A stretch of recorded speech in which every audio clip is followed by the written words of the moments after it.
In today's day and age, we are being bombarded with AI bots, contacting us from various social media platforms, pretending to be, for example, a famous person or a trusted institution, only to end up scamming us out of thousands of rands if we believe we are actually talking to the person the robot pretends to be. And unfortunately, millions of South Africans are falling for it. South African banks lost a staggering 2.4 billion rands to digital banking crime in 2025 alone, while one of the country's largest banks has now revealed that its operational risk losses increased by a further 129 million rands in only the first few months of this year. And virtually all of this is the result of digital fraud. But what makes this truly alarming is that Absa, for example, spent almost 8.8 billion rands on improving its cybersecurity through information technology during the same 6-month period.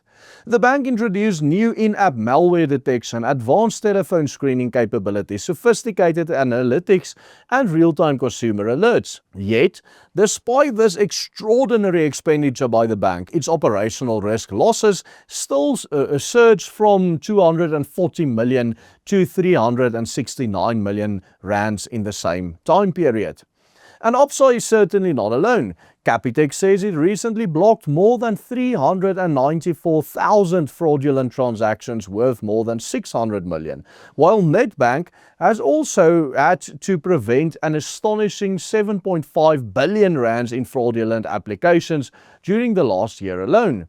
Yet, despite all of these extraordinary measures our banks has to do now, cyber fraud powered by AI technology is exploding in this country. Stay tuned, because in today's video we are going to highlight the extent to which South Africa's crime epidemic is going digital and already defrauding us South Africans of billions as we speak. You see, South Africa's criminals no longer need to storm a bank with rifles and balaclavas. They do not even necessarily have to penetrate the bank's multi-billion rand technological fortress. With the assistance of artificial intelligence that pretends to be human, malicious applications, and increasingly sophisticated social engineering techniques, all they need to do is manipulate one of us ordinary South Africans into opening the gate from the inside. According to Absa's latest interim financial results, its operational risk losses increased by 129 million rands to 369 million during the first half of 2026.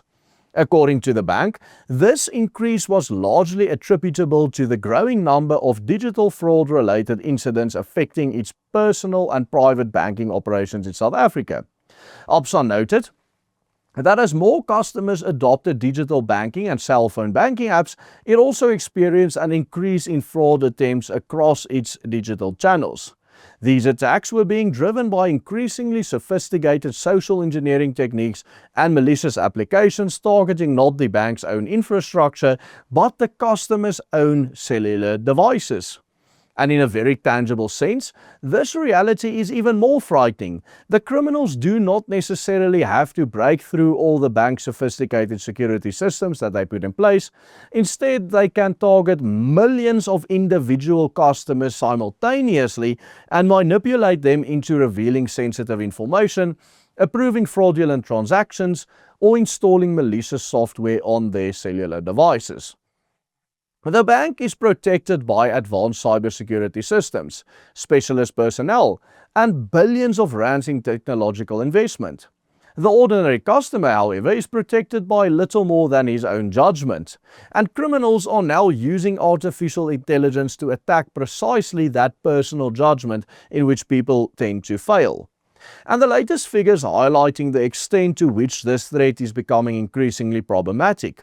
According to the South African Banking Risk Information Centre, or SABRIC, reported digital banking crime losses across the South African banking industry increased from approximately 1.9 billion in 2024 to 2.4 billion in 2025, with customers such as us losing R500 million more in a single year. You see, banking app-related crime now accounts for more than 70% of all reported digital banking losses, while card fraud losses, which was always the big one, also increased during the same period. But here is the most revealing contrast. While digital cybercrime is surging, physical attacks against ATMs declined by 46% between 2024 and 2025, while the associated cash losses fell by 63%. In other words, South Africa's criminal networks are going digital. Instead of attacking or blowing up an ATM with explosives, they are now attacking the person using the banking application on his cell phone with psychological manipulation. Instead of physically stealing a bank card from a person, they manipulate the customer himself into approving the transaction. And instead of confronting armed security guards, they hide behind a telephone screen at a call center, while artificial intelligence helps them construct increasingly convincing lies to the public in order to defraud them out of their money. The same report highlighted that the country now experiences around 100,000 incidents of digital banking fraud annually, which amounts to approximately 268 reported incidents every single day, or roughly one incident every 5 minutes, day and night throughout the entire year. You see, the scale of the attempted assault is perhaps best illustrated by the figures released by Capitec and Nedbank.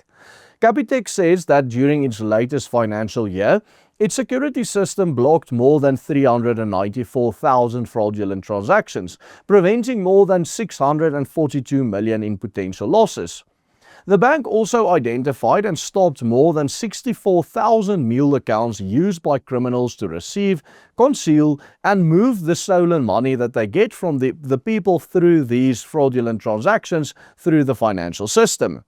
It is important to understand that the 642 million rand represents prevented losses rather than money that was actually successfully stolen. But this makes the figure no less alarming. It demonstrates the sheer number of attacks being launched against the accounts of ordinary South Africans every single day.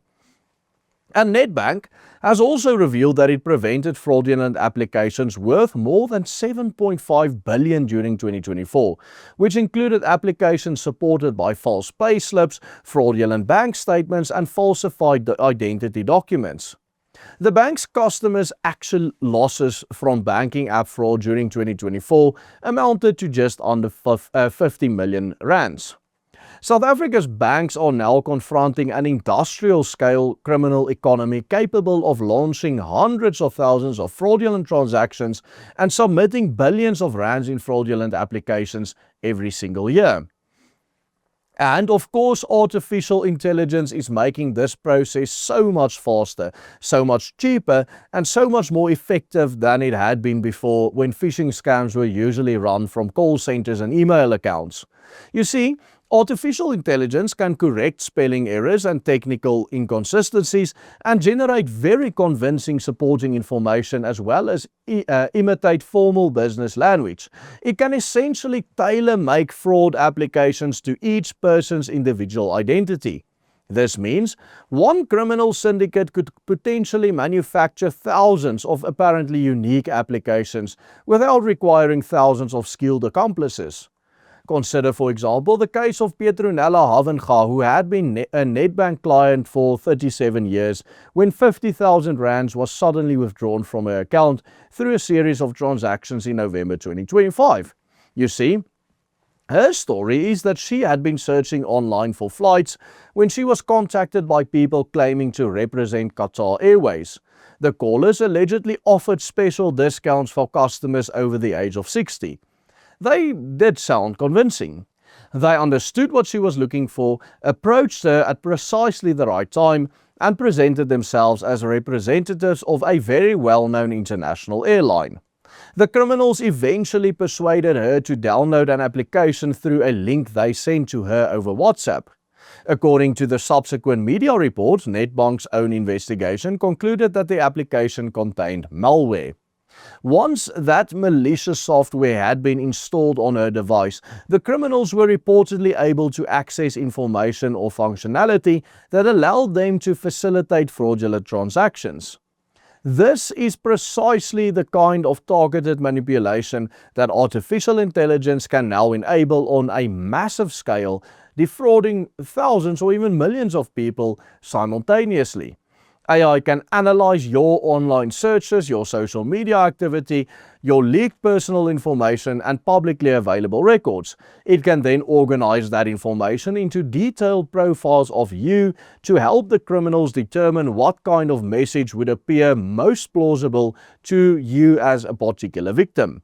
It allows criminals to move away from far less convincing crude mass scams towards individually tailored psychological attacks.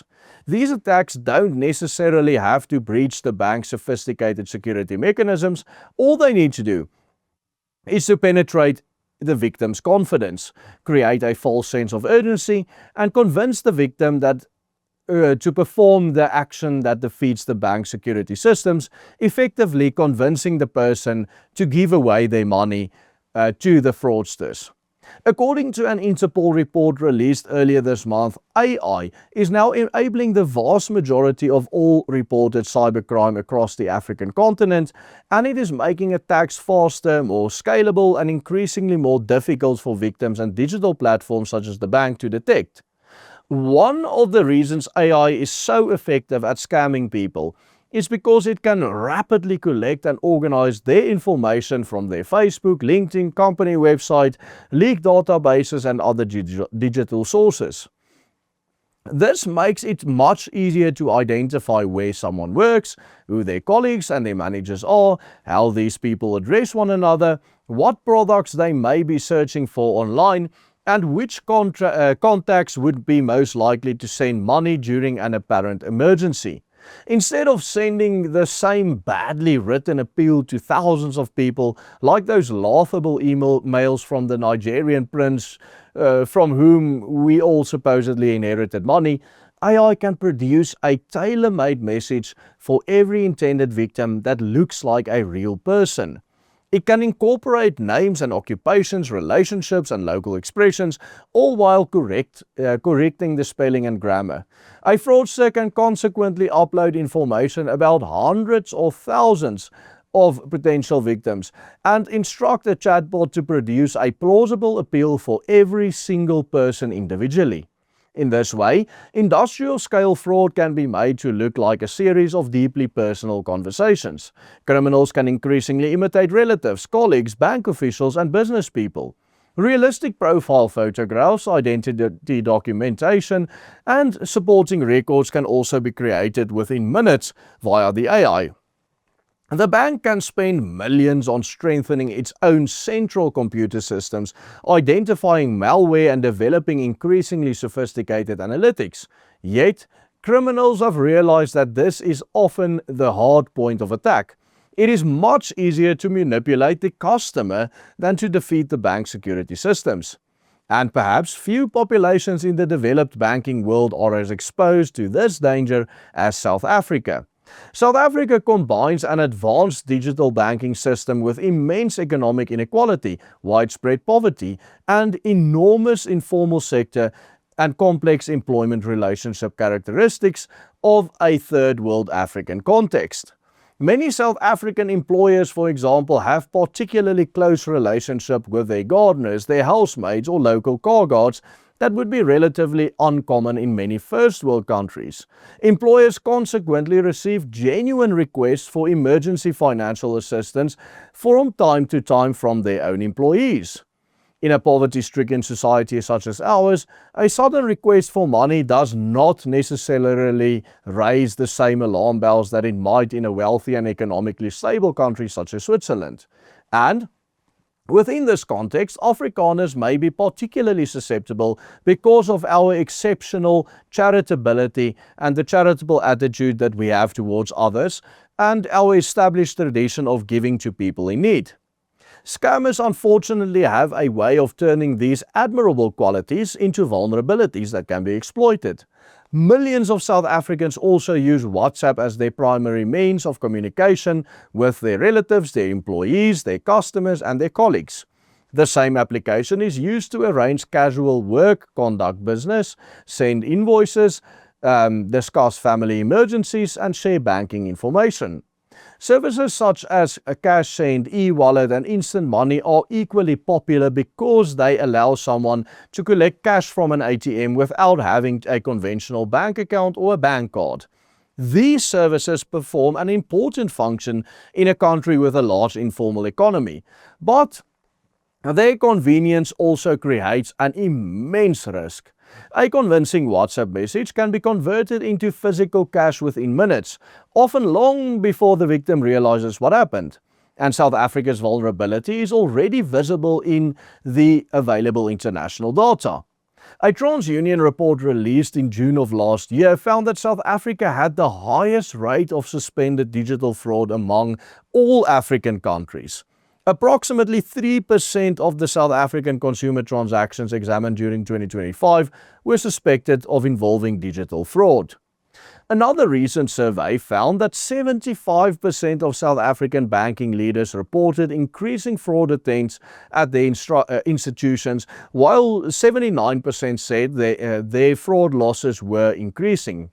Absa's latest results are therefore an alarming warning that South Africa is rapidly becoming the major battlefield in the escalating technological war between financial institutions and highly organized criminal networks using artificial intelligence. Here at the Willem Petzer Group, we put in the man hours every day to produce the research reports such as this one precisely because we care about you, the viewer. We are committed to helping you avoid becoming another victim of this rapidly expanding criminal industry. This is why we do not merely tell you that South African banks have lost billions. We investigate what actually lies behind these figures, how the criminals operate, and what you can do to protect yourself and your family.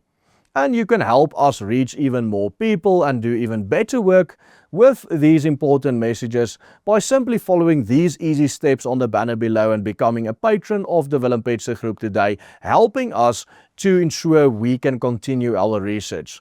So, what can you do to avoid becoming a victim of AI-driven digital fraud? Firstly, never send money merely because a request comes from a familiar telephone number or WhatsApp account or a familiar person. Contact the person directly using independently verified contact details or confirm the request through another trusted person. Secondly, ask a question whose answer could be known only to the real person. Do not rely merely on a profile photograph, a familiar writing style, or even a recognizable voice, because all of these things can be copied and imitated by AI. Thirdly, never install an application or click on a link merely because someone claiming to represent your bank or to be your friend or to be a relative or even an airline or another trusted institution instructs you to do so. Only download applications from official app stores such as Google Play or the Apple App Store after independently verifying the identity of the company concerned. Never download an app on your phone that is not verified on the App Store. Fourthly, and even most importantly, treat urgency as a warning signal. It breaks my heart to say this because sometimes someone is genuinely in desperate need. But scammers deliberately create panic and urgency because they want you to act before you have time to think properly. So when you receive an urgent request from that employee that needs money right now, pause for a moment, pray for wisdom and verify the identity of the person concerned. If you suspect that your banking information or cell phone has been compromised, contact your bank immediately using the official number displayed on its website or banking app. At the end of the day, in the age of artificial intelligence, even a message from what appears to be the legitimate account of a loved one or a trusted friend or an employee needs scrutiny and verification. In a recent video, we highlighted how the introduction of digital identity systems in South Africa has the potential to create another very serious threat to personal liberty and security. Check out that thorough analysis we did on this topic by clicking on this link appearing on your screen right here.